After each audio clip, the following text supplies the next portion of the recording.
I think it's very important now more than ever to divest as much as possible from big tech, Google and Oracle and all these other companies, Amazon, what have you, because they have too much power. The people in charge have obvious problematic agendas. They basically, at least in the US, they own the government. I mean, they basically control the government. The tech billionaires fund almost all the politicians. They have access to all of the data of the military and intelligence agencies. And frankly, the Silicon Valley companies and the national security state in the US have fused 100%. They are the same blob. You can't tell where one ends and one begins anymore. That's highly problematic. Humanity is at risk of forever losing the essence of our human brilliance by outsourcing our brain's computing powers to artificial intelligence. Since the explosive adoption and instant popularity of Chat GPT in late 2022, medical practitioners have been warning that over-reliance on AI could make our brains obsolete, redundant, and useless. The brain is the powerhouse of the human body, capable of storing the equivalent of 2.5 million gigabytes of memory, in addition to many other amazing functions. But as powerful as this organ is, it's more like a muscle. It changes and strengthens when you use it. Several studies have proven that without regular mental stimulation, the human brain can become less efficient over time. So what happens when the entire human population begins to outsource their brain's computing power to AI? We become slower and dumber, with poorer memory, reduced attention span, less social skills and creativity, and more zombie-like, with practically no emotions or passable problem-solving skills. Simply put, AI will be doing our thinking for us while our brain lazies away in its hollow container. But AI presents a far greater risk than just making us dumber or over-dependent on our computers. It's a tool for the rich and powerful to achieve their endgame. The endgame is creating subhumans that cannot think for themselves, let alone rebel, while they remain super rich and powerful in charge of the Earth's many resources. According to popular investigative journalist Whitney Webb, this is the future, and it's coming faster than you think. By 2025, AI will be in charge of 90% of the content you consume online. This means it will rapidly shape our perspectives while we ignorantly turn to it to solve every problem. The problem is not the technology itself, but those who control it and how they plan to use it to subjugate the entire human population. We will now present clips from Whitney's recent interview with Peter McCormick, which has over 1.2 million views on YouTube. Please watch to the end, share with others, and give this video a thumbs up for more videos like this. Thanks, and enjoy. Because they're trying to put AI in charge of the internet, and not just in charge of censoring what's on the internet, but also having AI make the lion's share of online content. So supposedly by 2025, generative AI like Chat GPT is going to produce like 96 or something % of everything you read online, which means their mainstream media journalists are going to be like completely replaced by them. I think there have been some magazines that have been caught using Chat GPT to write their stories already. I think Sports Illustrated was one. Only going to get crazier. And so when you have AI both like producing and then curating, i.e. censoring, everything, then AI dominates the information environment, and whoever programs AI and stipulates like what information is okay and who isn't has like unprecedented control. And when you consider that most people today get their information from online or, digital sources, that's unprecedented control of what people, not just how the information that people like read and receive, but also, you're manipulating people, how people perceive reality. And that obviously translates into how people behave.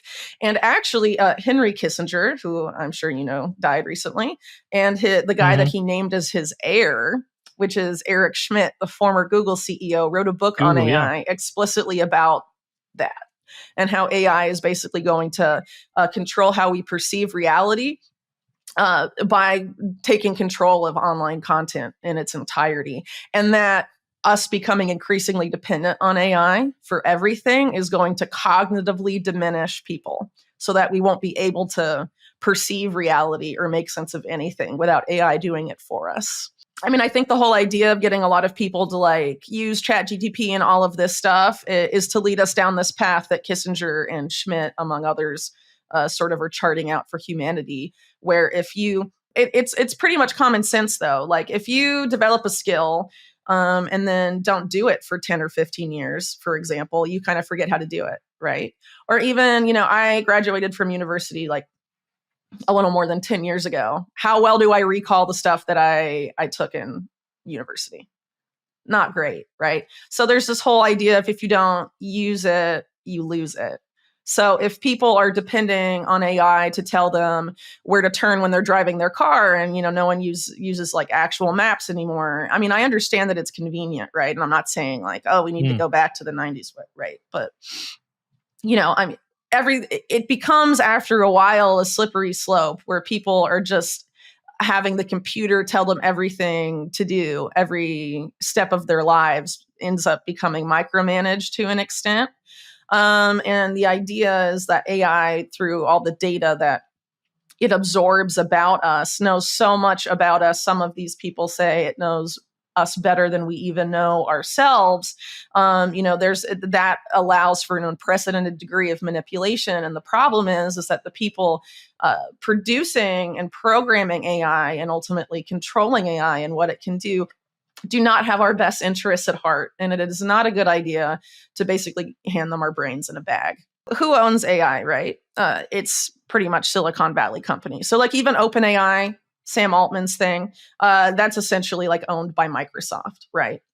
And so you have what? Microsoft, Google, Amazon, Oracle, all of these companies essentially owning like almost everything. And all of those companies are contractors for the military and intelligence. This is the future that the rich and powerful want for the human population. In multiple interviews he made last year, SpaceX billionaire founder and CEO Elon Musk said he believed AI could surpass human intelligence, leading to an existential threat to humanity. In one interview, he compared AI to summoning a demon you can't control, explaining that AI might not share our values or goals, leading to unpredictable and negative consequences. This year, however, Musk is practically celebrating AI because if you can't beat them, you join them. He has an AI startup, which he promises will only be used for the benefit of humanity. However, Musk's idea of using AI to benefit humanity is highly questionable. The billionaire's solution to the existential threat AI presents is to have us merge with AI. According to the SpaceX founder, AI will be smarter than any human being by 2025 and all of humanity by 2029. So merging with AI will allow us to harness the benefits without the harm. But this is just another sales pitch from the billionaire, who, as we speak, is implanting chips in human test subjects. During her interview with Peter, Whitney discussed another important danger people ignore about AI: accuracy. We've all seen how often AI models like Chat GPT glitch, giving completely different, almost sociopathic answers to queries. What happens when these models are in charge of life and death situations? Let's get back to the interview. Guess throw Palantir in the mix too. And when you consider something like Palantir, they profile people. They suck up all of your data and then they profile you. And Palantir can profile like whether or not they deem you subversive or not. And what happens when AI, gets access of that and gets put in control of things like humanitarian aid, like they're talking about doing, or in charge of, the government itself, which is also talked about in the Schmidt-Kissinger book. It gets complicated. So, a lot of people have been talking about the coming sort of like social credit paradigm, for example. So what happens if there's a big crisis, your country is like a war zone, or the economy collapses, and you're dependent on humanitarian aid or some sort of aid from the government or some other group, and there isn't enough for everyone, right? And so they decide, oh, well, it's fair to put super intelligent AI in charge of it. And then that AI is like, oh, well, this person's been very compliant and hasn't committed all of these thought crimes, but not you. Who is it going to decide to give the food rations to and stuff like that? That's the risk of a lot of this stuff when it gets put in charge of too many systems. And then there's another issue of whether AI is actually accurate or not. So, they'll say, like with facial recognition, I think there was a report a few years ago in the UK that a lot of the facial recognition stuff that the Met Police and other law enforcement groups are using are insanely inaccurate. But they want to continue using it and like deepen its involvement in identifying people, whether it's like at live events and all sorts of stuff. And I mean, it was insanely inaccurate. I mean, I can't remember the exact amount, but it was like under 50% accurate. So like flipping a coin is more accurate. in that case.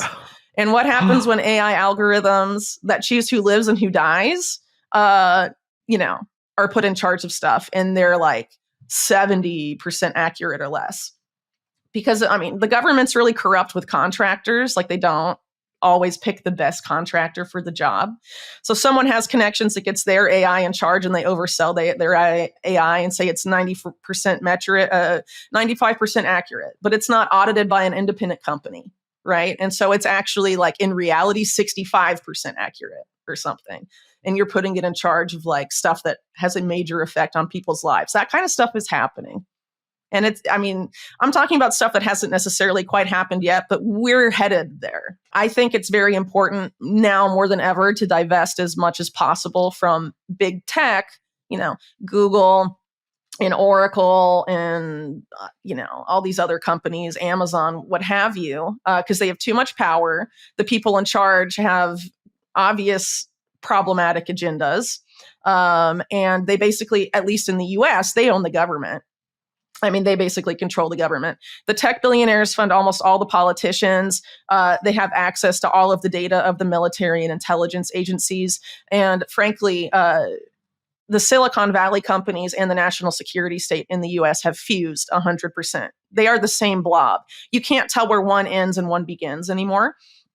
That's highly problematic. That's fascism, right? When corporations and government fuse. So yeah, Silicon Valley fascism has arrived, at least in the United States. I think a lot of people just haven't realized it yet. So those companies we cannot feed, and they feed off of our data. They've been saying for years, data is the new oil. So instead of the oil barons of the early 20th century, these are the data barons of now. We need to divest from them if we do not want them to have extreme entrenched power, because a lot of these guys are transhumanists with the view that humans must merge with machine, not that the humans that want to merge with machine can.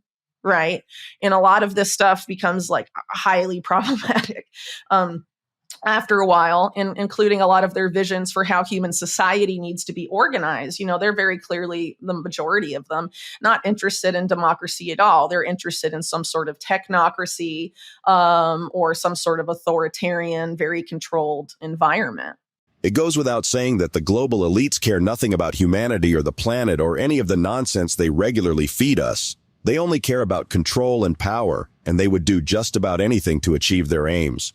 There are clear signs that we are getting closer to their endgame, as they are no longer speaking in terms of 5 or 10 years, but 1 or 2 years. Please share your thoughts on Whitney's interview in the comments section below. Also, ensure you subscribe to the channel, turn on post notifications, and give this video a thumbs up. Thank you for watching.